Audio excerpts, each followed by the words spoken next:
So today's topic is kind of a reaction to all these things going on this time of year. It's the middle of January and there's all kinds of stuff out there all about services and diets and products and things like that, all about weight loss, because everybody's like New Year's resolutions and everything like that.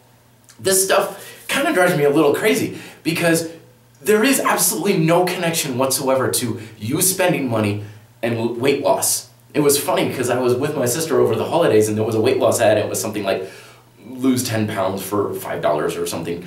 And she looked at me and she's like, you have to spend money to lose weight? You know, because it's a crazy idea. You don't have to spend money to lose weight. And here's a couple of reasons why. Number one, there is absolutely no connection whatsoever between your bank account and the amount of fat on your body. Zip. None. It's kind of like saying, I'm trying to rub these stones together so that my car will get better gas mileage. Or if I cook something in my oven hot enough, then maybe I'll have better performance at work. There's no connection at all. And I know a lot of people, they have this idea between like, well, if I spend money, then I feel like I'm motivated to get my money's worth out of it. Almost never happens. I've seen this so many times. Well, in the equipment industry where I would sell the most expensive treadmills and weight machines and bikes or whatever I would sell, and like if I just spend enough money, then I'll motivate myself. Never really happens, because even in your mind, you know there's a difference between financial cost and the actual effort costs and energy costs of expenditure that is required for weight loss. So they're so far apart that they're not even connected.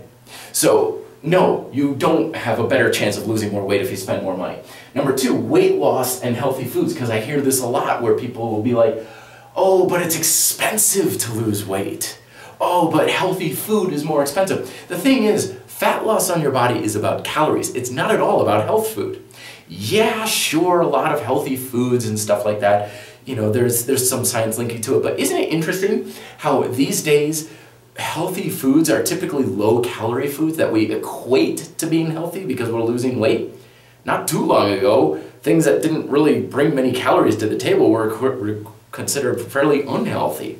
But the fact is, yes, you can have a pretty unhealthy diet and still lose weight.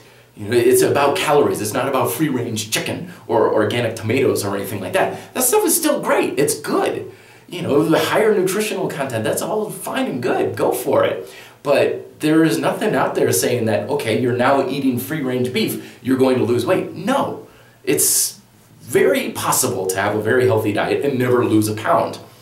And then finally, the thing I don't like about spending money is that when you spend money towards anything in fitness, you are essentially becoming dependent on that person, that good, that service, that product, whatever it is. You're essentially setting this little signal in your brain saying, I'm going to lose weight or stronger or whatever, and the only way I'm going to be able to do it is if I have something outside of myself. Here at the Red Delta Project, the number one thing we have is fitness independence. For you to stand on your own 2 feet and to be able to be healthy and fit and everything, regardless of anything else in the world, regardless of who's in your life and what kind of trainers and what kind of food you have in your environment, and regardless of anything. So you know that you're fine and you can be healthy and strong and lean and fit, regardless of what happens in your life. But as soon as you say, okay, I'm going to sign up for this diet weight loss program or whatever, you're setting up this link of, I'm going to rely on this person, I'm going to rely on this service or product, and then one of two things happens. Either A, because you're relying on it, you're not able to fulfill the root cause of the weight loss, which is you're the only person in the world who can make that happen. A product can't make it happen for you, a service can't make it happen, someone else can't make it happen. You're the only person in the world that can ever make anything happen for weight loss. So your power to lose weight, you're transferring it to something else which is impotent towards that effect. It can't make it happen for you. But so that's the first thing. The second thing is, what if you are successful? What if you spend $300 for this food service or whatever this month and you lose 20 pounds? Now you're painted yourself into a corner.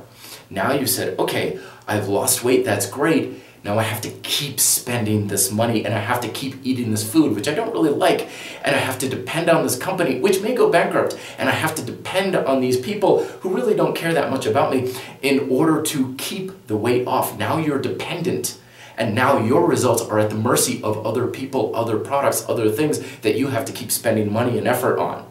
Whereas if you become independent and you rely on yourself because you know that's the only thing that can really bring the results, to hell with that company and to hell with the foods and so what if someone brings donuts into the break room or whatever? Does not matter.